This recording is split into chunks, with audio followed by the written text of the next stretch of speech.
Assalamu alaikum, bonjour ou bonsoir à toutes et à tous. J'espère que vous vous portez très bien. Moi, je me porte bien, alhamdulillah. Tout d'abord, je vous souhaite à toutes et à tous un très bon Ramadan. Que Dieu accepte tous nos actes d'adoration, Inch'Allah. Que ce mois nous apporte beaucoup de joie, beaucoup de paix, de prospérité, de quiétude dans les cœurs, etc. Et que les vœux de tout un chacun se réalisent, Inch'Allah. Vous parlerez mauritanien avec moi aujourd'hui, mais pas avec moi uniquement, mais aussi avec notre très cher invité qui s'appelle Monsieur Aïdara ou Monsieur Dje Mourtar. Bonjour Monsieur Aïdara ou Dje Mourtar. Bonjour Bajagana. Je vous remercie d'avoir accepté cette invitation. Et moi aussi, je vous remercie pour cette opportunité. Et je profite de l'occasion également pour souhaiter à tous vos auditeurs et téléspectateurs un très bon mois de Ramadan. Que Merci Dieu beaucoup. accepte toutes nos prières et toutes nos dévotions. Merci beaucoup. Alors, comment vous appelez? C'est Monsieur Cher Aïdara ou c'est Monsieur Dje Mourtar? Vous savez, mon nom exact, c'est Dje Mokhtar Cheikh-Sadbou. D'accord. Mais j'ai préféré utiliser un nom beaucoup plus simple à retenir. Et c'est pourquoi j'ai utilisé le nom de Cheikh Aïdara depuis le début dans la presse. Parce que, comme vous savez, la plupart des journalistes ont des noms d'emprunt qui sont beaucoup plus simples. Et c'est pourquoi j'ai utilisé, et c'est pourquoi j'utilise le nom Cheikh Aïdara dans mes articles que le nom des Mokhtar Cheikh-Sadbou, qui est un peu lourd, un peu difficile à retenir. D'accord. Bon, pour la petite anecdote, moi j'ai lu vos articles sans vous connaître à travers le nom de Cher Aïdara durant mes recherches doctorales. Donc je vous ai cité dans ma thèse à plusieurs égards. Et du coup, je vous ai connu dans un groupe qu'on appelle Cadre d'échange RIM et tout. Donc je vous ai interviewé dans le cadre de mes recherches doctorales sous le nom de Dje Mokhtar. Et durant ma soutenance, donc quand j'ai décidé de vous inviter, j'ai eu à me dire, bon, je vais inviter Dje Mokhtar vu que je l'ai interviewé, il m'a été d'une grande utilité. Je vais aussi chercher le contact de Cher Aïdara que je veux inviter parce qu'il a beaucoup écrit sur les questions relatives aux femmes, parce que vous avez écrit sur le célibat féminin, vous avez aussi écrit sur le projet de loi, donc les deux projets de loi Sur le VBG. Oui, effectivement, relatifs au VBG. Donc j'ai eu à me dire, je veux l'inviter aussi puisque je l'ai cité à plusieurs égards donc, dans ma thèse. Et là, quand j'ai voulu vous écrire, je vois Cher Aïdara, le courrier, au niveau du courriel, je vois Cher Aïdara. Après, j'ai eu à me poser des questions. Donc, j'ai été me renseigner auprès d'une personne pour savoir est-ce qu'il s'agit de la même personne ou qu'est-ce qu'il en est. Et la personne me dit oui, il s'agit bien et belle de la même personne. Et moi, j'ai été vraiment interpellée. Ouais. D'ailleurs, je vous l'avais dit le jour de ma soutenance. Absolument. D'accord. Donc là, au moins, c'est clair. Les gens savent que Cher Aïdara Et Dje Mokhtar. Moi, ça m'a créé beaucoup de problèmes, même au niveau, même ça m'a créé beaucoup de problèmes, parce que en général, les gens, quand ils m'invitent à l'étranger pour des voyages, ils m'envoient un billet avec le nom de Cheikh Aïdara. Je leur dis non, c'est pas Cheikh Aïdara, il faut changer. Effectivement. Et ça crée beaucoup de problèmes. Effectivement. Donc, je suis très ravie de vous recevoir sur ce plateau aujourd'hui, comme j'ai eu à vous le dire. Merci Donc, beaucoup. nous allons aujourd'hui parler du célibat féminin en Mauritanie. Donc, eh bien, chers parlons mauritaniens, si vous êtes bien installés sous notre arbre à palabres, je crois que nous allons commencer. Donc, installez-vous bien et c'est parti.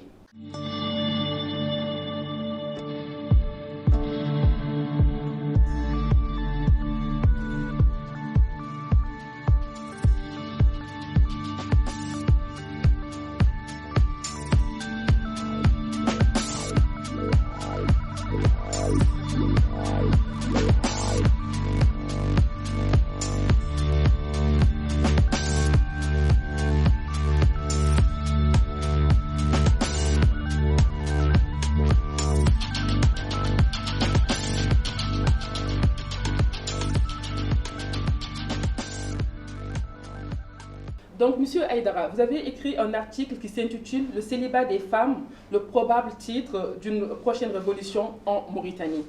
Donc, par rapport à ce titre, déjà les gens qui nous suivent comprennent que ce titre que porte cette vidéo n'est pas le mien, mais il est plutôt donc, de notre invité, Cher Aïdara. Il s'agit donc de l'intitulé de l'un de ses articles qu'il a eu à publier sur Cridem. Moi, je l'avais lu sur Cridem.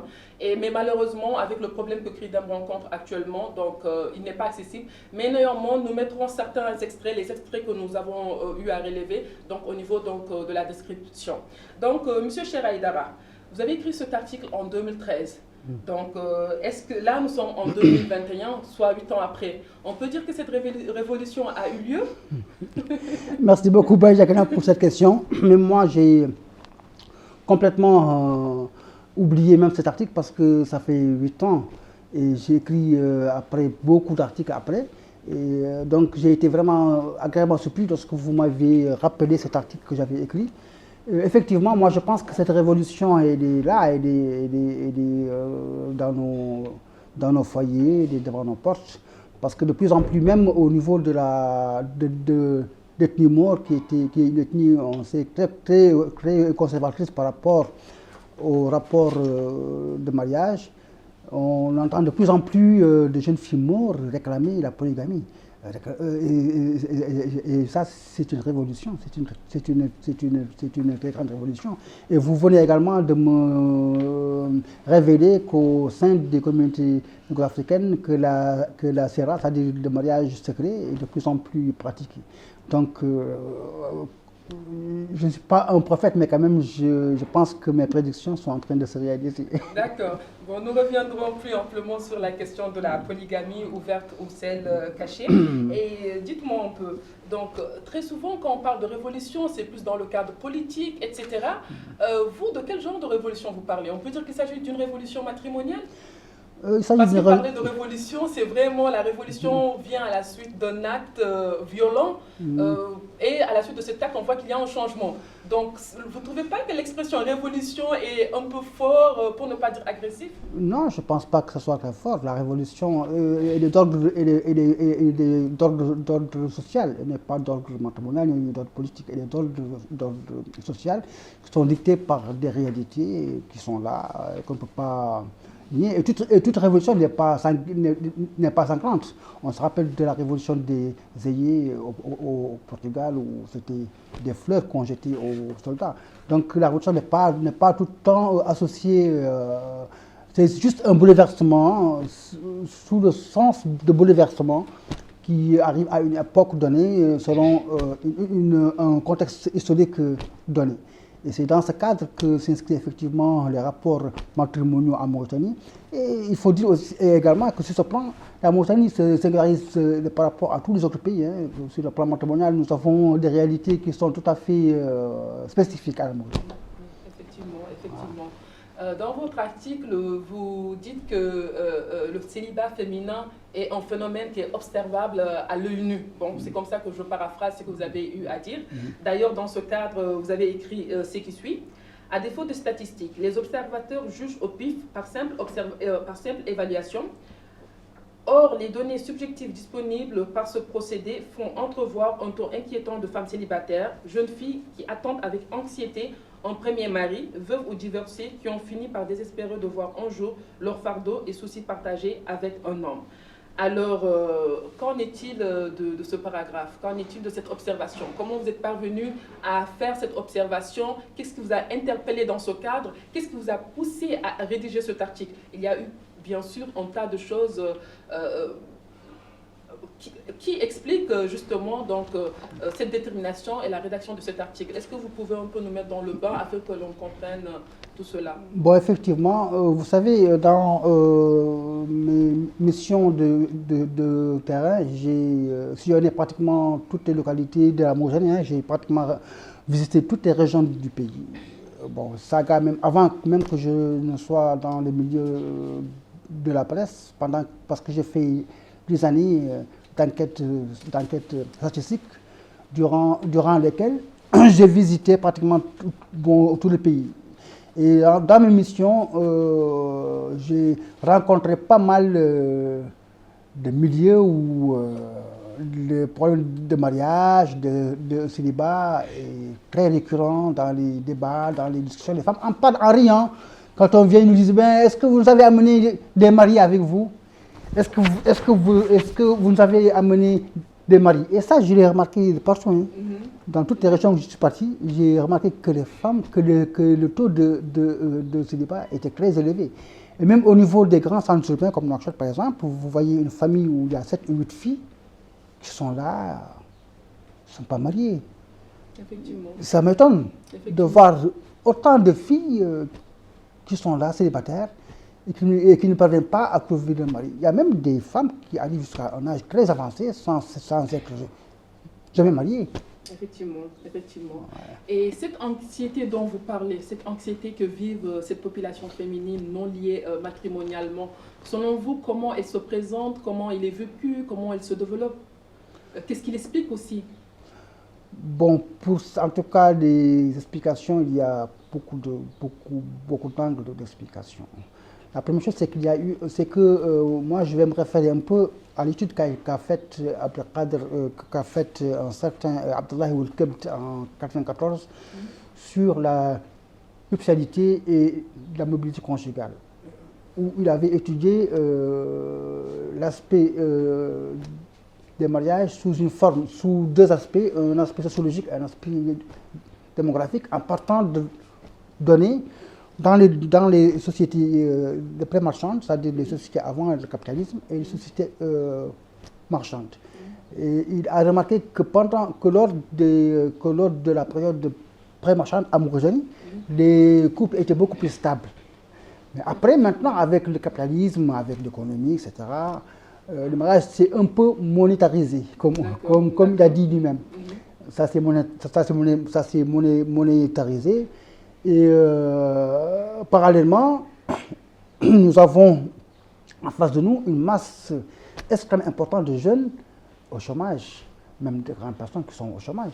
Et vous savez que le mariage, c'est avant tout un engagement, c'est un engagement financier. Il faut avoir les moyens d'entretenir un foyer. Et quand on est au chômage, donc plus le taux de chômage augmente, plus l'engagement des hommes à se marier aussi diminue. Donc on peut expliquer un peu ce célibat de ce point de vue. On peut également l'expliquer par le fait que de plus en plus les parents veulent que les filles aillent plus loin dans les études. Donc il y a l'âge du mariage a beaucoup reculé. Il était de 12-14 ans dans les années 60-70. Maintenant, il se situe entre 20 et 22 ans. Donc, de plus en plus, les filles se marient très tard. Et ça explique également ce phénomène. Parce que moi, je connais de très nombreuses filles dans les administrations qui travaillent. Elles travaillent, mais elles n'ont pas encore trouvé un mari. Parce qu'elles sont arrivées à un âge de 32 ans, 33 ans. Et des hommes préfèrent des filles beaucoup plus jeunes. C'est pourquoi il y a un taux élevé également de mariage d'enfants. L'UNFPA décrit chaque jour qu'il y a un taux très, très important de mariage d'enfants en Mauritanie. Parce que les gens préfèrent épouser des filles de 12, 13 ans, 14 ans. Et il y a un certain âge, quand tu le dépasses, tes chances de te marier vont également diminuer. D'accord, d'accord. Et juste par rapport à tout ce que vous dites, ce que vous venez de dire, c'est une réalité que l'on retrouve sur le terrain. Et au-delà de cette réalité, de ces points que vous avez cités, on peut aussi y ajouter le fait que, par exemple, les filles depuis un âge très bas, ce qu'on appelle en sociologie, depuis la socialisation primaire, on les prépare à se marier, donc à entrer ou à embrasser la phase de la socialisation secondaire. Donc, du coup, cela fait que depuis le bas âge, on les pousse, on les construit de telle sorte qu'on les prépare à se marier. C'est-à-dire, on les apprend à faire la cuisine, on les apprend comment se comporter, comment gérer un foyer, etc. Donc, tout ce travail qui a été fait, et ça, c'est une réalité que l'on retrouve dans les différentes composantes mauritaniennes et tout, chez les Maures, chez les Poulards, les Soniké, les Wolofs et j'en passe. Donc, du coup, on voit que tout cela amène la fille, à un moment donné, à être un peu frustrée parce que c'est comme si elle a été construite dans le but de se marier un jour. Et du coup, c'est une fin, en fait. Le mariage devient une fin en soi. Et une fois qu'on arrive, on atteint cet âge, justement, que vous venez de dire, sans être lié matrimonialement. Donc, ça devient un stress. Donc, il y a le regard aussi de la société, de la famille, des autres. Et aussi, il y a cette question qui revient tout le temps. Qu'est-ce que tu attends pour te marier? Ou quand est-ce que tu te marieras, etc. Donc, tout ça devient un tas de choses qui, d'une manière ou d'une autre, explique donc en quelque sorte cette anxiété au-delà même de ce que vous avez dit. Donc, par rapport à tout cela aussi, nous sommes dans une société où nous savons que le mariage est obligatoire. Donc, du coup, pour faire des enfants, etc. et tout, donc on est obligé de se lier matrimonialement. Donc, au-delà de ça aussi, arrivé à un certain âge, comme vous venez de le dire, 30 et quelques ans et tout, on voit qu'on est proche de la ménopause et tout cela donc stresse de plus en plus et fait qu'on ne peut pas aller, donc on peut pas avoir des enfants ailleurs. Donc il s'agit de tas de choses que jouent vraiment sur la femme, surtout compte tenu des lourdeurs socio-culturelles que l'on peut rencontrer. Alors, Monsieur Cheikh-Aïdara, on va parler cette fois-ci des causes. Donc dans votre article, vous expliquez la croissance du phénomène en mettant en exergue plusieurs aspects, surtout celui matériel, comme vous venez de le dire tout de suite. Donc je lis le passage que vous avez écrit. Les hommes ne se marient plus à cause de la crise économique, du chômage et des charges lourdes qu'incombe à présent la prise en charge d'une famille. La dot devient également un véritable cauchemar. Les jeunes filles qui convolent pour la première fois en noces, affichant des extravagances de plus en plus démesurées. Alors, merci d'expliquer davantage ce paragraphe, cet extrait. Non, effectivement, comme je l'ai dit, à part l'aspect économique que je viens d'évoquer, il faut dire que le phénomène, pour moi en tout cas personnellement, le phénomène du célibat féminin des femmes est plus présent au sein de l'ethnie. Parce que culturellement, effectivement, comme vous l'avez dit, les familles préparent donc les filles à leur futur rôle de femme au foyer, de mère, etc. Mais c'est différent. Bon, dans le milieu négro-africain, on prépare la femme à servir l'homme, c'est-à-dire à être une bonne femme, une bonne épouse, etc. Dans l'ethnie moure, on élève la fille pour être une reine dans son foyer. Bon, alors là, tu vas te marier, mais tu n'es pas une esclave, hein, tu n'es pas une bonne. Donc c'est tout à fait, cette approche est tout à fait différente. Ce qui fait que donc, le taux de divorce est beaucoup plus important chez l'ethnie maure que chez les autres ethnies. D'ailleurs, il est très élevé au niveau national parce que selon le recensement général de la population et de l'habitat de 2013, le taux de divorce est à 37%. 37%. Donc c'est un taux extrêmement élevé. Et c'est dû effectivement au fait également que les filles sont de plus en plus exigeantes en matière de dot, etc. On demande maintenant des millions. Hein.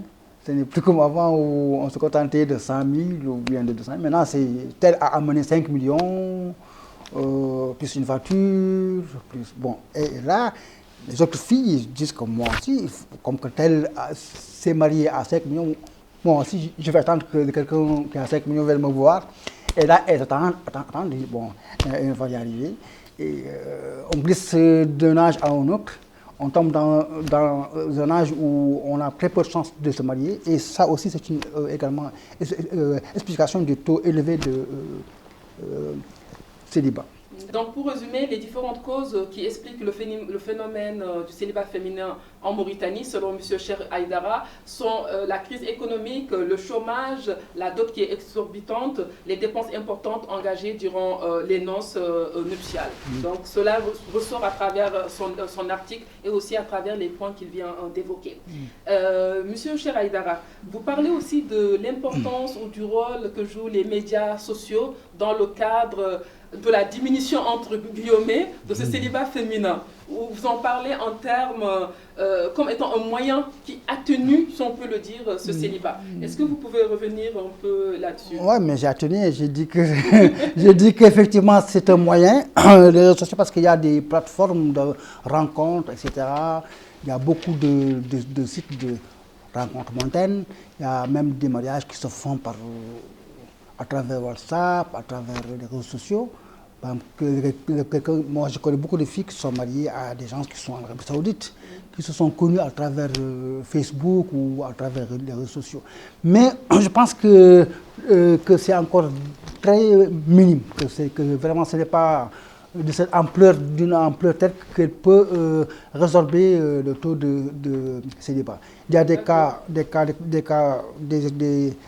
exceptions, mais il y a également un danger par rapport à ça. Parce qu'on a vu beaucoup de tragédies qui sont liées à ce phénomène de mariage à travers Facebook ou autre. On a vu des filles qui ont été mariées par des gens ailleurs, qui leur envoient leur billet et une fois sur place, elles sont exploitées, etc. Donc il y a des risques énormes à se marier à des gens qu'on ne connaît pas, qu'on ne connaît que par Facebook et qui peut-être vous donnent une image qui n'est pas la vraie image. D'accord. Et en 8 ans, on voit qu'en 8 ans, il y a eu beaucoup de changements. Parce que, par exemple, dans votre article, vous parlez des réseaux sociaux en citant Twitter, Facebook, entre autres. Vous ne citez pas WhatsApp. En ce moment, la WhatsApp venait d'apparaître ou n'existait pas ou était à ses débuts. Donc aujourd'hui, on a vu qu'il y a beaucoup plus de réseaux sociaux et tout. Et selon vous, actuellement, est-ce qu'il y a beaucoup... ces réseaux sociaux jouent un rôle beaucoup plus important ou c'est toujours au même stade que 2013 quand vous étiez au moment où vous avez rédigé cet article? Non, moi je pense que le phénomène s'est beaucoup accru. Je l'ai même remarqué parce que j'ai vu beaucoup de filles actuellement qui affichent leur profil, même des filles mauresques qui ne faisaient pas, qui sont connues pour être pudiques, etc. Maintenant, il y a de plus en plus de filles mauresques, négro-africaines, qui affichent le profil sur Facebook. Et ça, c'est une manière de dire, voilà, je suis là, je suis libre, donc vous pouvez envoyer-moi votre... Non, pas toutes, pas toutes, non, je ne généralise pas, parce que dans toutes choses, il y a des exceptions. Oui, parce je dis qu'il y a beaucoup de filles, que je connais, j'en connais quelques-unes, qui ont mis le profil uniquement pour chercher un mari. Il y a d'autres maintenant qui le font, bon, justement, parce que c'est leur page Facebook, donc ils sont obligés de mettre le profil. Mais il y a des femmes mariées qui publient leurs photos, absolument. Des femmes célibataires, non mariées, divorcées ou veuves qui publient leurs photos. Bon, après, peut-être que c'est l'une des intentions derrière et tout, mais très souvent, ou parfois c'est juste pour le simple plaisir. J'ai une photo, donc je la partage pour marquer ce moment ou autre. Donc vous avez bien fait de relativiser ce point. Sinon, les parles mauritaniennes nous attaquer. Et dans ce cas, je serai obligée de vous censurer. Non, là, je dis juste que non, c'est pas toutes les femmes qui affichent leur profil qui sont à la recherche d'un homme. Non, je dis qu'il y a des femmes qui profitent des pages Facebook pour afficher leurs photos, etc. Parce qu'elles cherchent effectivement, parce que beaucoup de relations effectivement avec des gens se font par Facebook. Il y a beaucoup de relations qui se font par Facebook. D'accord. Toujours dans cet article, vous mettez en exergue la responsabilité de l'État dans le cas de ce phénomène. Là, par exemple, je lis ce qui suit. Cependant, l'État ne semble pas encore prendre la pleine considération du drame que vivent ces milliers de femmes et de jeunes filles. Tandis que ces dernières sont de plus en plus désespérées par un hypothétique mariage devenu une réalité, devenu un véritable jeu de hasard. Pour les veuves et les divorcées, ces femmes devenues malgré elles chefs de ménage, l'espoir de trouver un mari devient dérisoire. Donc selon vous, M. Cheikh Haïdara, l'État n'est pas conscient donc, de la gravité de cette situation matrimoniale féminine? Je ne pense pas parce qu'il n'y a aucune mesure qui a été prise pour freiner aussi bien des divorces, parce qu'on se marie très facilement en Mauritanie. On se marie facilement, on divorce facilement. Le mariage, c'est quoi? On vient voir une famille, on amène deux témoins, un imam de mosquée, l'accord est fait rapidement sur une feuille de papier, et puis c'est fini. Alors que dans les autres pays, la procédure de mariage est complexe. Il faut aller à la mairie, il faut signer des papiers. Ici, c'est facile. Je vois une femme, je veux la marier, j'envoie 2 amis ou 3 amis, ils vont chez eux. Bon, tel votre fille, voilà, il n'y a pas de problème. On convoque rapidement l'imam ou quelqu'un qui sait réciter la formule, et puis c'est fini, on fait le mariage. Et le divorce également est très facile. C'est un mot, bon, traleti, je vous divorce. Et puis c'est tout. Alors que dans les autres pays, c'est plus complexe, on ne peut pas divorcer comme ça. On ne peut pas divorcer si facilement, il faut des procédures, il faut aller à la justice, il faut aller à la mairie, etc. Donc ça également favorise le nombre de mariages et le nombre de divorces. Effectivement, monsieur Aïdara, je suis parfaitement d'accord avec vous. Le mariage se fait très facilement, le divorce aussi se fait encore plus facilement que le mariage, même si on peut le dire ainsi. Et là, vraiment, c'est une problématique qu'il faut prendre au sérieux, qu'il faut étudier pour que le mariage suive une procédure beaucoup plus complexe. Et c'est là justement où je dis que le rôle de l'État qui doit jouer son rôle en réglementant des mariages et des divorces. Qu'on ne peut plus se marier comme ça, dans une maison fermée, qu'on doit aller à la mairie ou bien à l'état civil, se marier, signer des papiers, s'engager. Et quand on veut également divorcer également, on doit également aller sur le même procédure. Bien sûr, effectivement, moi je suis tout à fait d'accord avec vous parce que même moi, après ma thèse de doctorat, justement, même la dernière fois j'en parlais, et c'est ce que j'ai dit. J'ai dit ce que l'État doit faire, c'est de faire de telle sorte que l'attachement, le mariage religieux se fasse en même temps que le mariage civil. Qu'on enregistre les deux en même temps, parce qu'il y a beaucoup de femmes qui se retrouvent abandonnées, qui se retrouvent divorcées du jour au lendemain, parce que les hommes ont une certaine facilité de faire et de défaire les liens maritaux. Et ça, c'est un cri de cœur, si je peux le dire ainsi. À chaque fois, je le souligne, je le dis, il faut que l'État trouve un moyen pour faire que les deux mariages se fassent à la fois. Je ne sais pas s'il faut déplacer, s'il faut que les gens qui doivent se marier le signal au préalable au niveau de l'état civil, afin que le jour du mariage religieux, qu'il y ait un agent de l'état civil sur place qui va enregistrer tout ce qui va se passer. Je ne sais pas s'il faut obliger, s'il faut mettre dans les tribunaux ou dans les états civils, je ne sais pas, des grandes salles où les gens vont se déplacer pour faire le mariage religieux en même temps le mariage civil. Mais je pense qu'une solution urgente, personnellement, moi, c'est ce que je pense. Je pense qu'une solution urgente doit être trouvée à ce niveau. Et aussi que les divorces aussi soient davantage réglementés. Parce que ça, c'est une problématique que les femmes rencontrent en Mauritanie à plusieurs égards. Et moi, vraiment, à la sortie, donc, quand j'ai fini ma thèse, franchement, j'ai été écœurée à plusieurs égards par rapport à ces mariages et à ces divorces qui se font du jour au lendemain. Et juste pour finir, les différentes structures que j'ai eu à fréquenter, où je suis allée faire mes observations, où je suis allée faire mes interviews dans le cadre de ma thèse, que ce soit au niveau de l'association des chefs de famille, la FCF, au niveau du ministère des Affaires sociales, de la famille et de l'enfance, le MASEF, ou au niveau même de certains tribunaux communaux que j'ai eu où je suis partie. Donc on retrouve qu'il y a beaucoup de femmes qui viennent avec cette question de divorce. Soit elles sont abandonnées, soit elles peinent à avoir le divorce, soit le mari les divorce aujourd'hui, les maris reviennent quelques années plus tard pour dire qu'ils ne les ont jamais divorcés, etc. C'est des choses qui sont même ressorties de mes enquêtes et tout. Et ça, c'est dû à cette facilité, justement. Parce qu'on ne peut pas se permettre de divorcer des femmes et revenir quelques années après, remettre cela en question, bloquer sa vie, ou bien le phénomène que l'on appelle Allah Gragb ou Ajbak, en soniqué encore Hatedaru. Donc on ne peut pas continuer à avoir des hommes qui refusent de divorcer leurs femmes pour se venger.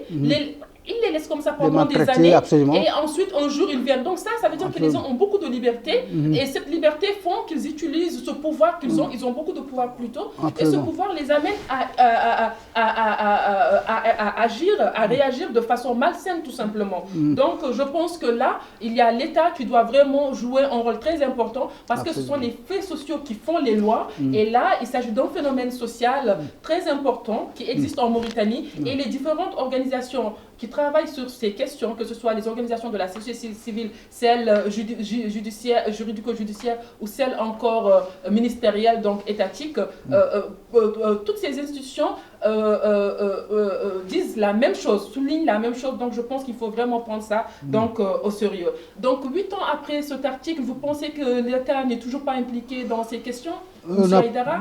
Je ne pense pas. Bon, d'une manière indirecte, parce que, bon, effectivement, actuellement, ce n'est plus comme avant.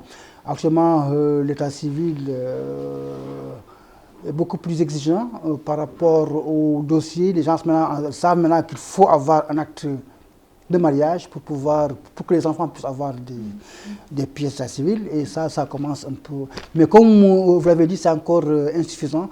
Il faudrait effectivement légiférer pour les mariages et pour les divorces avec des sanctions pour ceux qui ne respecteraient pas les procédures, c'est-à-dire ceux qui ne s'enregistreraient pas au niveau de l'état civil, aussi bien pour les mariages que pour le divorce, qu'il y ait des sanctions. Et effectivement, il y a également le fait que les hommes ont un pouvoir extrêmement exorbitant par rapport au mariage. Ils divorcent quand ils veulent, ils peuvent aller faire des années, revenir, dire non, je n'ai pas divorcé.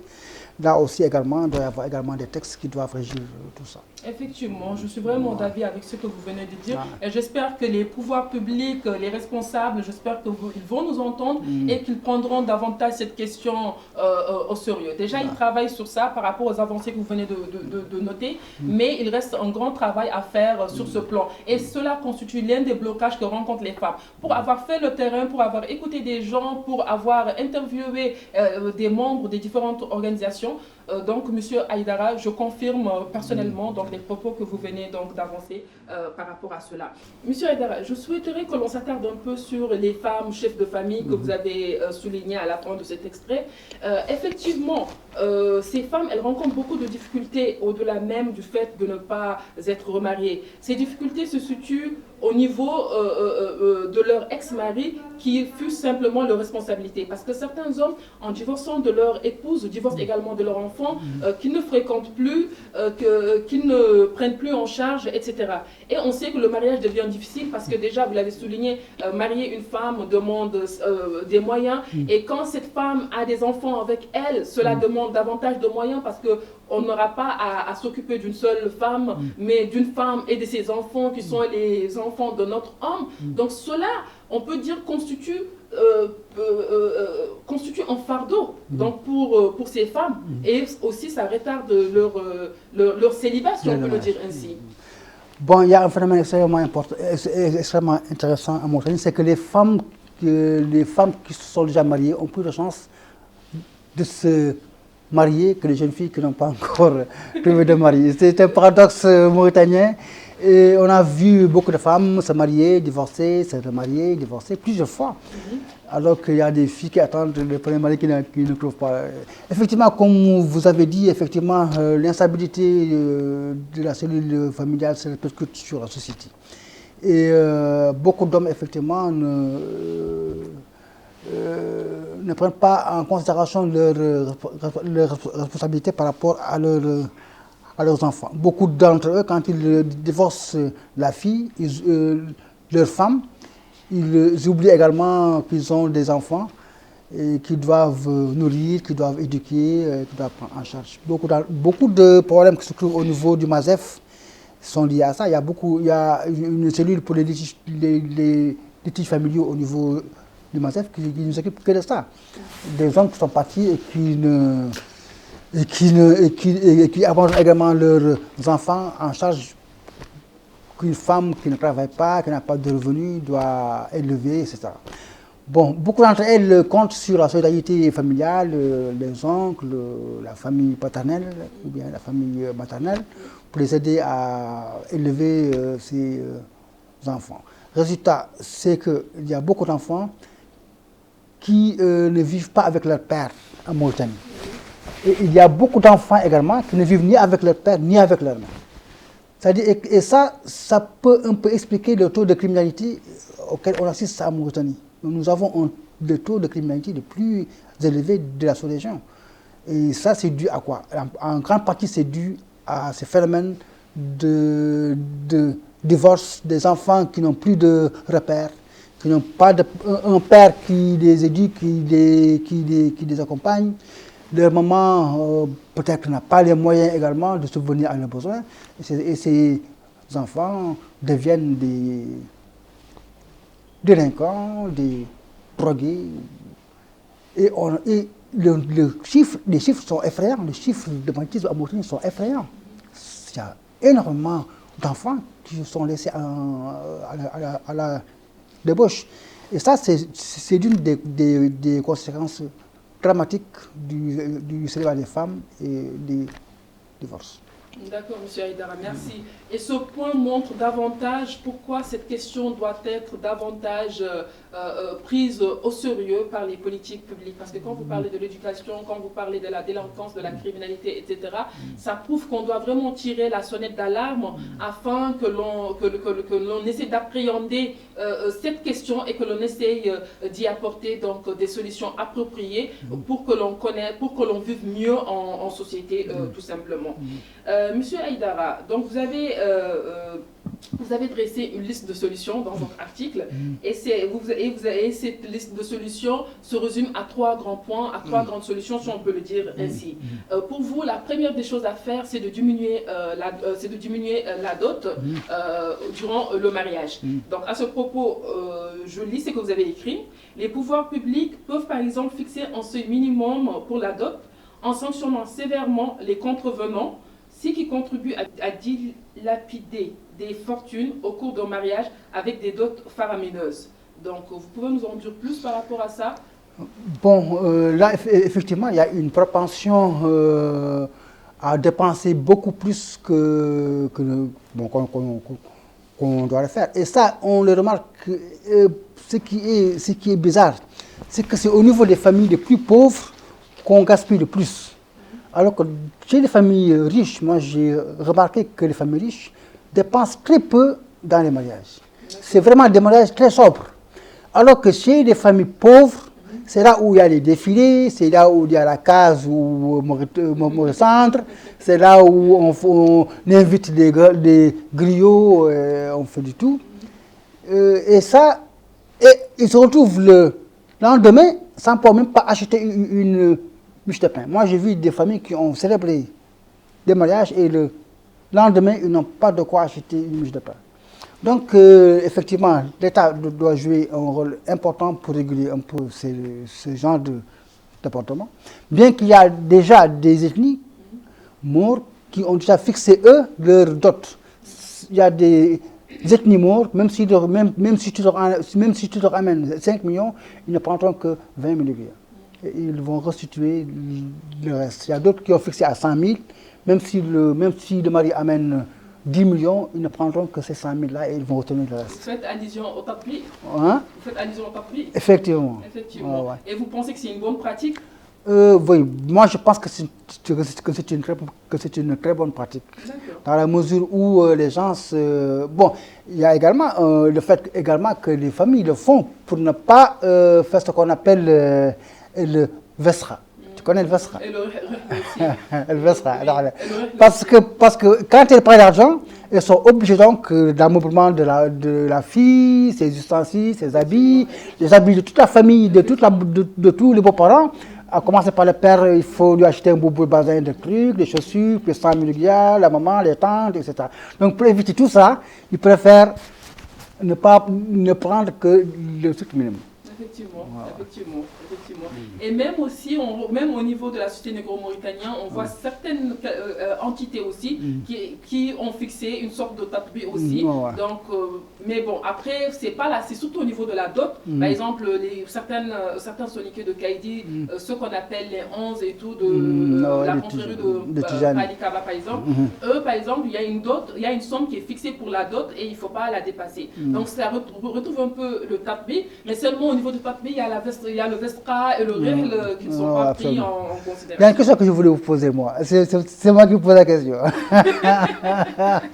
Est-ce que la société soniquée est aussi fermée au mariage entre les soniqués et les étrangers? Parce que... Entre les soniqués et les étrangers. D'accord. Et ça aussi, c'est un aspect. Les autres, bon, un Wolof qui vient chercher une soniquée ou un Maure qui vient voir un soniqué pour la marier. En général, est-ce que ça passe D'accord. Bon, cher parlementaire, comme vous le constatez, les rôles se sont inversés. Donc, c'est lui qui pose les questions désormais. Bon, je répondrai à la question.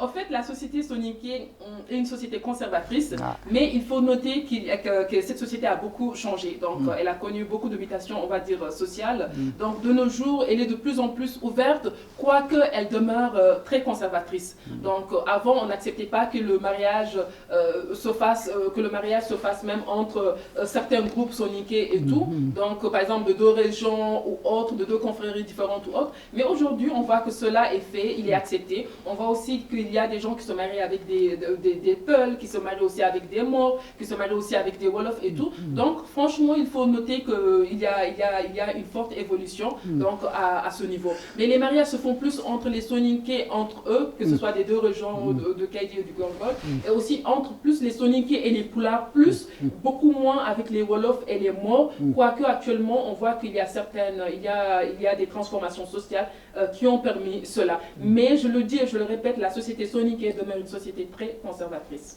Moi, je pose cette question parce qu'effectivement, c'est l'une également des causes du célibat. Parce que moi, je connais des milieux, des ethnies maures où on dit qu'on se marie qu'entre cousins. Et il y a beaucoup de femmes qui attendent, alors que leurs cousins vont se marier avec des Hatania ou des Wolofs ou des trucs, et les filles attendent qu'un cousin vienne les voir.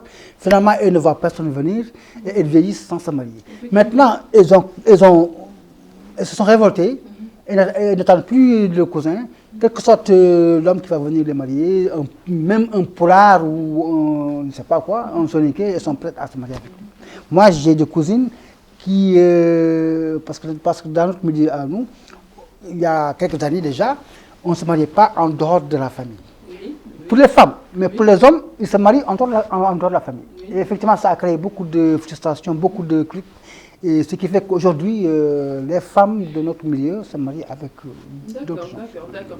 Bon, vous savez, les Soninké, ils sont à peu près comme les Maures, hein, avec quelques réalités qui changent, avec quelques réalités qui changent. Mais il faut reconnaître que les Maures aussi sont conservateurs. Absolument. Donc, à l'image des Soninké, quoique à certains niveaux, on peut dire qu'il y a plus d'ouverture chez les Maures sur le plan matrimonial précisément que chez les Soninké. Et aussi par rapport à ce que vous venez de dire, c'est une réalité qu'on le retrouve dans toutes les composantes mauritaniennes, il faut le dire. Avant, on était plus dans une société endogamique où les mariages ne se faisaient que dans le cadre restreint du cercle familial. De nos jours, l'exogamie prend de plus en plus de place. Et justement, comme vous venez de le dire, certaines filles ou certaines familles même n'attendent plus que les hommes de leur tribu ou de leur société viennent forcément épouser leurs filles. Parce qu'ils se sont rendus compte de la réalité, que les filles prenaient de l'âge et que certaines filles ne se mariaient pas, et que les cousins avaient de plus en plus tendance ou ne se mariaient pas forcément au sein du cercle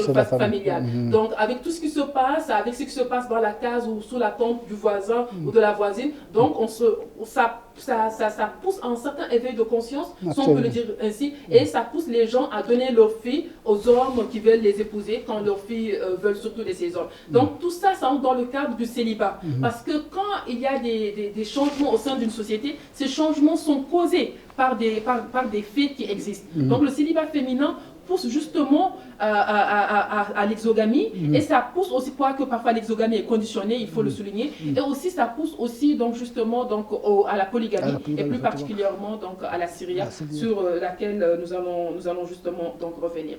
Donc nous étions toujours au niveau des solutions. Nous avons parlé de la première solution. Par rapport à la deuxième solution, vous dites que l'État que l'État doit donner une prime de mariage aux fonctionnaires et agents publics. Donc, qu'est-ce qu'il en est par rapport à cela? Oui, c'est une solution. Il y a des pays où on organise des mariages collectifs, où on prend 100 jeunes filles, 100 jeunes hommes. On le fait au Maroc ici. Hein. Chaque année, au Maroc, le roi organise donc un mariage collectif où il donne même lui-même la dot à 100 jeunes filles et ils sont mariés. Il y a une cérémonie collective qui est organisé. Ça également, c'est un moyen. Et puis en prime également, on offre au couple une maison, une pension mensuelle s'ils sont au chômage. Donc c'est une façon d'encourager le mariage, c'est-à-dire des liens légaux, et de faire d'obstruer la voie aux rapports illégaux. D'accord. Et 8 ans après, vous pensez que c'est toujours une bonne solution? Ah, mais ça continue à se faire, même en Chine. Non, mais vous... Oui, mais je pense effectivement que l'État doit effectivement donner une prime au mariage, parce qu'il y a beaucoup de jeunes filles et de jeunes hommes qui veulent se marier, mais qui n'ont pas les moyens. C'est tout. D'accord. Donc, donner une prime aux fonctionnaires, aux agents, et même, effectivement. D'accord. Et par rapport à la troisième solution, Elle concerne la polygamie obligatoire, si on peut le dire ici. Donc, je lis ce que vous avez écrit. Monsieur Haïdar a dit ce qui suit. Tous les nantis au cadre de l'administration, membres du gouvernement et même le chef de l'État, tous ces gens-là doivent pratiquer la polygamie. Ouais. Qu'est-ce qu'il en est, monsieur Haïdara? Oui, bien sûr, parce que rapport hommes et femmes, il y a 52% de femmes et 48% d'hommes.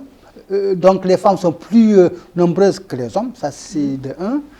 Et donc le célibat frappe plus sévèrement les filles et les femmes que les hommes. Et donc je trouve tout à fait normal que chaque montagnard, au moins, que non, pas quand même aller jusqu'à en faire une obligation, mais quand même essayer un peu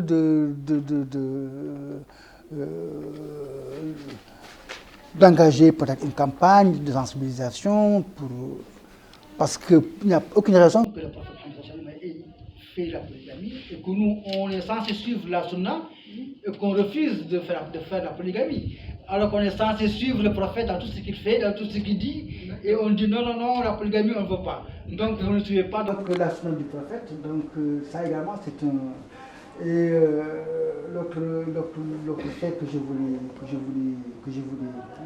souligner, c'est qu'effectivement la polygamie, on a des études, même on considère que pour qu'un foyer puisse perdurer, c'est très bon que l'homme puisse avoir une seconde femme. Oui.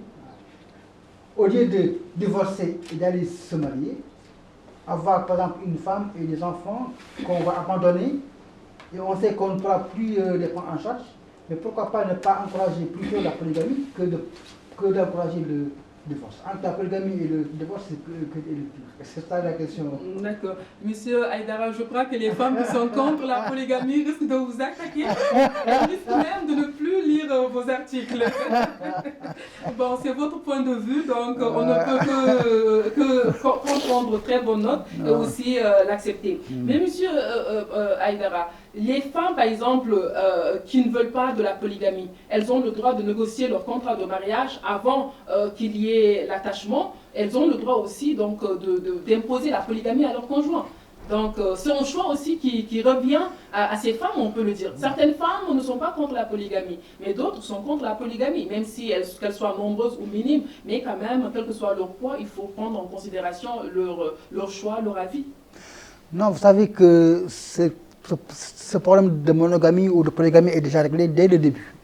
Dès le premier attachement, on sait tous la formule, la sabirata ou la lahaqata. Donc pas de femme avant, pas de femme après, ça c'est dans toutes les formules de mariage. Les femmes exigent que donc elles ne font pas la polygamie, que l'homme doit les marier, que s'ils se marient, elles ont le droit de prendre le divorce. Mais le problème c'est que au niveau des tribunaux de la Sharia, c'est-à-dire des tribunaux montagnards, qui sont des tribunaux islamiques, cette condition n'est pas vue de la même manière par l'ensemble des juges. Il y a des juges qui disent que c'est une condition qu'il faut respecter. Donc si le mari se marie une seconde fois contre la volonté de la femme, qu'elle a le droit de reprendre sa liberté. Et maintenant, d'autres qui ont eu d'autres interprétations qui disent que cette condition n'est pas valable parce qu'elles contredisent un verset du Coran ou la Sunna. Mais le problème c'est que effectivement, beaucoup de divorces sont dus par le fait que la femme a appris que le mari s'est marié une seconde fois et elle exige maintenant le divorce. Mais pour moi, est-ce que c'est une très bonne chose? D'accord. Bon, je donne mon avis. Personnellement, au fait, je me dis qu'en islam, d'ailleurs, c'est pas ce que je me dis, mais en islam, les conditions que l'on fixe avant les mariages font partie des conditions qui doivent être respectées, qui doivent être surveillées et même respectées. Donc, je l'avais même lu dans un document. Et cela veut dire que les femmes qui posent cela comme condition du moment où les hommes ne respectent pas donc, cette condition et que ces femmes veulent mettre fin au mariage, donc franchement, elles ont ce droit, même du point de vue religieux, parce qu'elles ont posé leurs conditions et l'homme, il sait que lui, il est obligé d'être polygame ou il sait qu'il va être polygame. Donc, il a la possibilité d'accepter ou d'aller prendre d'autres femmes qui vont accepter cela. Et je reviens juste sur un point que vous avez eu à souligner. Vous avez dit chez les Maures, la polygamie n'est pas acceptée. Je crois que vous allez convenir avec moi que les réalités sont en train de changer de nos jours. Parce qu'on voit que certaines femmes ou certaines familles, durant l'attachement, quand la famille de la femme dit pas de première ni de suivante, c'est pas de femme qui succède ni de femme qui va la suivre, c'est-à-dire elle sera l'unique épouse de son mari. Il y a des familles durant l'attachement qui s'opposent à cela en disant non, on n'accepte pas cette condition ou cette condition n'est pas religieusement acceptable, etc. Parce que moi je suis tombée sur des gens durant mes enquêtes qui ont donné ces genres d'exemples. Elles ont même assisté, ces gens ont même assisté à des mariages où ça s'est passé et finalement parfois la femme elle refuse. Parfois, la femme ou sa famille accepte et du coup, on met la polygamie dans le contrat du mariage. Donc, tout cela montre que même la société Maure, elle connaît des mutations de nos jours. Parce que les femmes, tellement qu'elles veulent se marier, elles acceptent même de remettre en question leur formule magique, tant adoptée, chérie, choyée, etc. Donc, on assiste à une remise en cause, je ne dirais pas importante, même si elle est timide, c'est déjà une avancée dans cette société. Donc, et cela prouve justement l'habitation sociale à laquelle est confrontée cette société. Donc, je pense qu'il s'agit de choses qu'il faut mettre en exergue pour montrer les légères mutations que l'on peut retrouver dans les différentes sociétés négro-mauritaniennes. Société mauritanienne plutôt. Effectivement, ce que vous avez dit est vrai, parce qu'il y a même des tribus au Kraza où on encourage la polygamie.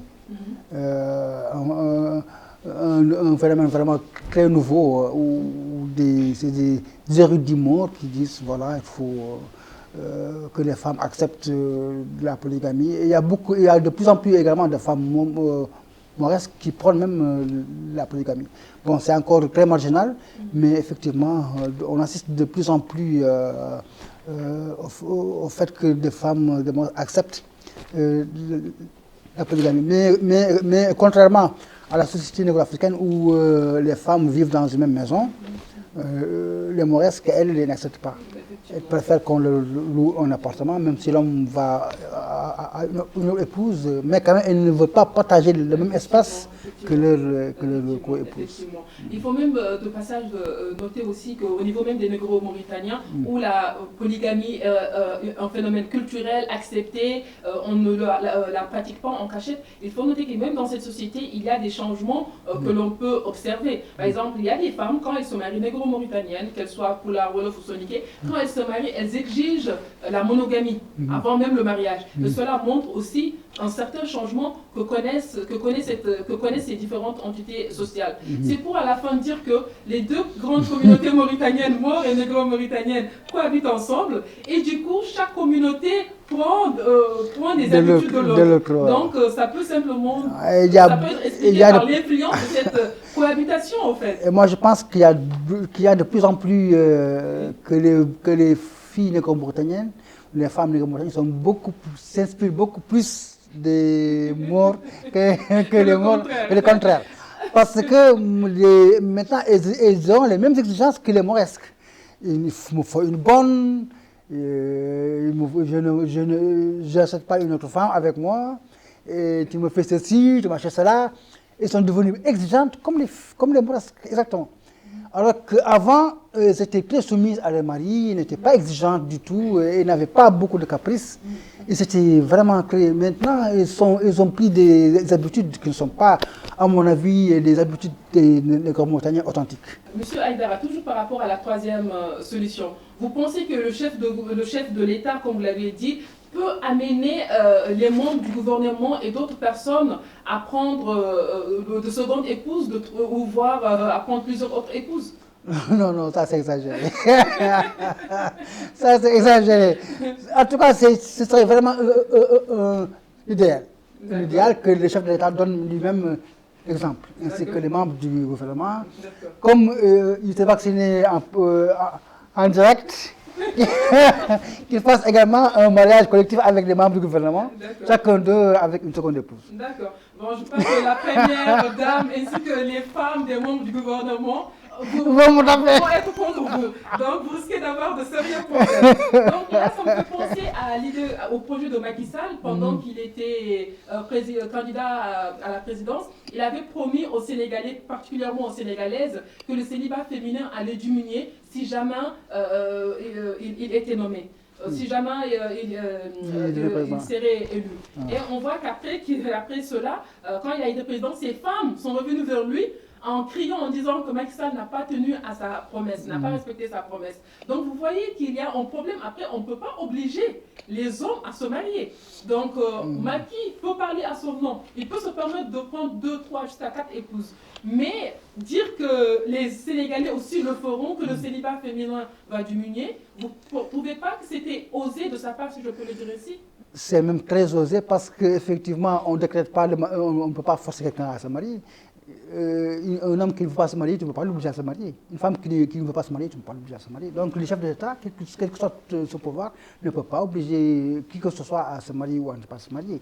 Et ce n'est même pas de son ressort. Ça ressort de la liberté individuelle de chaque individu de choisir est-ce qu'il doit se marier ou pas. Ce n'est pas quelqu'un d'autre qui doit l'obliger à se marier. Et donc, moi, je pense que la promesse qu'avait faite Macky Sall est une promesse très pernicieuse parce qu'il savait très bien qu'il ne pourrait jamais tenir cette promesse. Et les femmes également ont été très crédules de le croire. D'accord. Donc, juste pour finir, la polygamie, tout comme la Syrie, on peut dire que ces deux pratiques sont les conséquences du célibat féminin? En partie, oui. En partie. Surtout, en tout cas, ils peuvent constituer une solution, bien que la Syrie est une pratique, bon. En tout cas, les jurisconsultes musulmans sont très divisés sur ça. Certains disent même que c'est haram, que ce n'est pas légal, parce que quand on épouse une femme en secret, personne n'est au courant. C'est comme si, c'est un acte qui est hors mariage.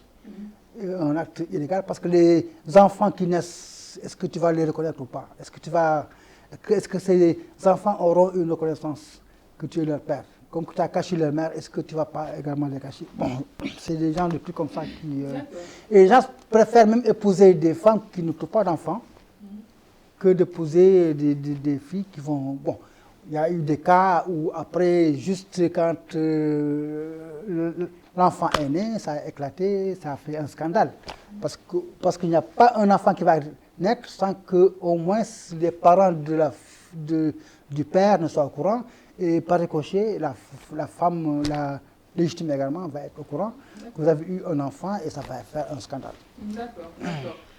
Bon, comme vous l'avez compris, donc, le célibat féminin entraîne d'une manière ou d'une autre la polygamie et aussi donc ce qu'on peut appeler la syria. Et comme j'étais en train de vous le dire au début, la syria n'était pas une réalité retrouvée, une pratique suivie par la société négro-mauritanienne, mais de nos jours, que ce soit chez les Pulaars, chez les Wolofs et chez les Soninké, on voit que la syria est une pratique à laquelle les différents membres de ces communautés, donc de ces entités communautaires, donc se réfèrent. Cela montre qu'il y a un certain changement. Les femmes qui ne l'acceptaient pas, aujourd'hui l'acceptent pour sortir parfois de leur célibat. Ce n'est pas toujours par rapport à cette question de célibat, mais certaines se marient pour sortir de ce célibat. D'autres se marient parce que tout simplement, elles ne peuvent pas se lier matrimonialement à des hommes à cause des raisons socio-culturelles. Par exemple, je fais allusion à la question des classes sociales, je fais aussi allusion à la question donc, raciale, etc. Et tout. Et ce que je souligne, ça concerne certes les négro-mauritaniens, mais ça concerne aussi donc, les morts, quoique les morts pratiquent plus la syria et les négro-mauritaniens plus la polygamie, mais aujourd'hui le terrain montre que les morts pratiquent aussi la polygamie et que ce soit la polygamie ouverte tout comme la syrie et que les négro-mauritaniens aussi ont de plus en plus tendance à pratiquer la syria. Ce qui veut dire qu'il est toujours important de relativiser et de mettre en exergue les différentes nuances. Avant de finir avec cette question relative à la polygamie, donc moi je souhaiterais savoir et sûrement les parlo-mauritaniens aussi souhaiteraient savoir et sûrement ils vont se dire que j'espère que Baye va poser cette question. Est-ce que M. Haïdara est polygame ou il est monogame? Moi, je suis comme tous les morts. Je me marie, bon, mais je suis un peu plus stable. Hein. Je me suis déjà marié quatre fois déjà. D'accord. Mais je ne suis pas polygame. Parce qu'effectivement, j'aurais bien voulu être polygame. Oui. J'aurais bien voulu être dans une maison avec 4 femmes à côté de moi. Mais je n'ai pas la possibilité de le faire. Donc, on risque de vous critiquer, on risque de dire que vous êtes en train de donner des leçons alors que vous ne l'appliquez pas, vous ne les appliquez Quelle pas. leçon? Quand vous dites que vous êtes pour la polygamie, Oui, bien sûr que je ne vais pas, parce que je veux diminuer le nombre de célibataires. Mais sûrement, ils vont se dire, mais pourquoi ils ne commencent pas à diminuer ce taux de célibat? Parce qu'en prenant 3 femmes, déjà, vous allez enlever 3 femmes de Absolument. De femmes célibataires. Oui, mais je suis prisonnier des réalités culturelles. Attendez-vous aux critiques alors. Je suis prêt à les recevoir. D'accord, donc c'est bon. Donc là, on arrive à la fin de cette émission. Le dernier point que nous allons souligner, c'est le fait que M. Haïdara, dans son article, il finit toujours en tirant fortement la sonnette d'alarme, on va dire. Et dans ce sens, il écrit ce qui suit. Des solutions urgentes doivent en tout cas être trouvées pour sauver des milliers de femmes de la dépression nerveuse, de la folie, du suicide ou pire encore de la prostitution. Sinon, la prochaine révolution en Mauritanie ne sera pas politique, mais elle éclatera sous le titre « Les célibats féminins exigent un mari ». Alors, Monsieur Cheikh Haïdara, dépression, nervosité, folie, suicide, etc., toutes ces expressions ne font-elles pas peur? Ah, effectivement. Ce n'est pas un peu exagéré comme expression? Il se peut que je cherche un peu à exagérer pour attirer justement l'attention des pouvoirs publics, attirer également l'attention de l'opinion publique sur le danger que constitue le célibat des femmes et des filles.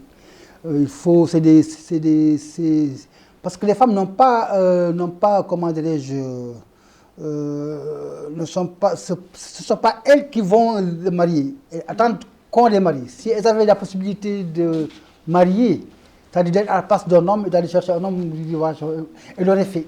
Mais comme elles attendent, donc plus les années passent, plus que l'homme qui ne voit pas un homme pointer à l'horizon, plus il y a l'anxiété, plus il y a effectivement des problèmes.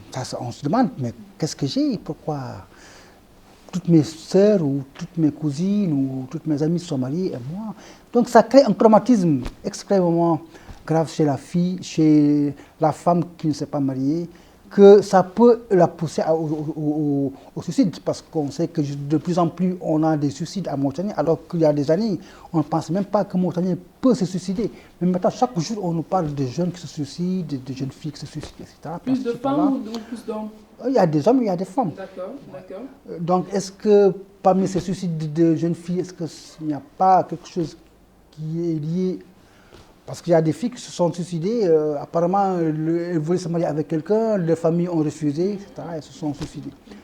Donc vraiment c'est un drame. Et peut-être que j'ai exagéré dans ma description, mais quand même je voulais un peu frapper un peu les esprits pour dire voilà, attention, il faut secourir ces filles, il faut quand même des mesures pour essayer de diminuer un peu le nombre de célibats. D'accord. Je ne parlerai pas en utilisant les termes que vous avez utilisés, mais comme vous l'avez si bien dit, et j'approuve ce que vous avez dit, en étant une femme de terrain et surtout une femme qui appartient à une société, une femme qui a des amis, qui a des entourages, qui a un entourage féminin, donc issu de divers, on va dire, milieux mauritaniens. Donc je peux effectivement dire qu'il y a une certaine anxiété vécue par les femmes mauritaniennes, quel que soit leur milieu communautaire. Et cela est dû justement donc, à ce célibat féminin. Même les jeunes filles, les femmes qui ont un certain âge avancé, qui vraiment se plaignent, qui vraiment portent ce souci, ce fardeau entre guillemets, si je peux le dire ainsi, parce que pour certaines femmes, c'est un fardeau et tout. Donc, et cela fait qu'elles se posent de plus en plus de questions, elles sont de plus en plus pensives, etc. Donc c'est très important de le dire, de le souligner, sans oublier que certaines femmes sont célibataires juste parce qu'elles l'ont choisi. Donc c'est toujours important aussi donc, de mettre cela en exergue, de montrer que même s'il y a la généralité, mais il faut aussi prendre en considération cette minorité. Il y a des femmes qui ne sont pas pressées pour se marier, il y a des femmes qui ne sont pas, qui ne se soucient pas de leur état donc de célibat, même si ces femmes sont minoritaires. Je pense que c'est toujours important donc de le dire. Et aussi, comme vous venez de le dire, compte tenu des réalités sociales et de tout ce qui va avec, franchement, les femmes, elles se trouvent en quelque sorte sous psychose, si on peut le dire donc ainsi. Donc, Monsieur Haïdara, nous arrivons à la fin donc, de cette émission ou de ce débat. Je préfère débat à émission, si je peux le dire ainsi. Et quel est votre dernier mot? Ou si vous avez un message à faire passer, si vous avez quelque chose à dire, eh bien, on vous écoute avant que les critiques. Le message que j'étais vraiment surpris de savoir qu'il y avait la Syria qui était pratiquée dans le milieu négro-montagnais, parce que je me disais que c'est un milieu qui accepte culturellement la polygamie. Donc l'idée ne m'est jamais venue qu'une fille négro-montagnienne pouvait se hasarder à faire de la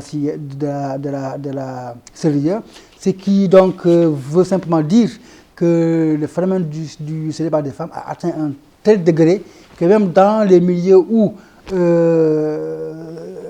en tout cas, certaines pratiques n'existaient pas, à cause maintenant du célibat des femmes, on voit des choses qu'on trouve dans des milieux vraiment où on ne s'attendait pas à ce que ça arrive, comme la Syrie en milieu négro-montagnais. Et donc, effectivement, il y a une alarme à tirer par rapport à ce phénomène de célibat qui a des conséquences très dramatiques pour la stabilité déjà des structures familiales. Également, il serait vraiment très important que l'État prenne des mesures pour freiner un peu les mariages et les divorces qui se font hors des procédures légales. D'accord. Et j'espère que votre appel sera entendu et j'espère que l'État va prendre des mesures appropriées quant aux questions matrimoniales, que cela concerne le mariage, la polygamie ainsi que le divorce. Donc, je fais toujours appel dans mes différentes interventions, écrites, etc. Donc, au fait qu'il y ait une certaine réforme, une réforme au niveau du code du statut personnel. À défaut de cela, qu'il y ait des lois relatives au mariage, quand je parle du mariage, je parle de la monogamie tout comme de la polygamie, des deux régimes qui renferment que l'on peut retrouver plutôt dans le mariage, et aussi donc dans le cas du divorce ici, que des mesures, que des lois soient établies donc pour que les Mauritaniens puissent vivre mieux dans le cadre donc de ces questions de genre, plus particulièrement dans le cadre de ces questions matrimoniales. Merci beaucoup, Monsieur Cheikh Haïdara, d'être venu, d'avoir partagé donc votre point de vue avec nous. On prend très bon note de votre point de vue ou de vos points de vue. On les respecte. Personnellement, on les respecte, même s'il y a des gens qui sont pour ou autres. Il s'agit de points de vue qui sont à respecter. Et donc, on vous remercie beaucoup. Je suis très heureuse, franchement, donc, de discuter avec vous. Je vous remercie aussi pour les écrits que vous faites et qui concernent les femmes, parce que j'ai lu quelques-uns de vos écrits, comme j'ai eu à le souligner. Et je trouve que c'est bien. Je trouve que les analyses sont pertinentes, même si parfois je ne partage pas certains points de vue. Mais je trouve que les analyses sont logiques et elles sont aussi pertinentes. Donc, merci beaucoup d'être venu. Merci.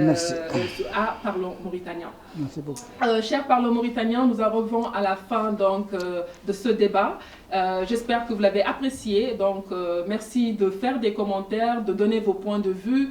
Vous avez le droit d'approuver ce que M. Haïdara a dit. Vous avez aussi le droit de ne pas approuver ces différents points de vue. Vous pouvez faire des commentaires, mais s'il vous plaît, faites ces commentaires dans le respect total. Donc, je vous prie de le faire dans le respect total. Alors, on se dit à très bientôt, mais avant, je vous demande d'aimer la vidéo, de la partager, de la commenter et aussi de vous abonner donc, à la chaîne. Je veux vraiment que la communauté soit très grande. On se dit à la prochaine fois, Inch'Allah. D'ici là, portez-vous bien et prenez bien soin de vous. Merci.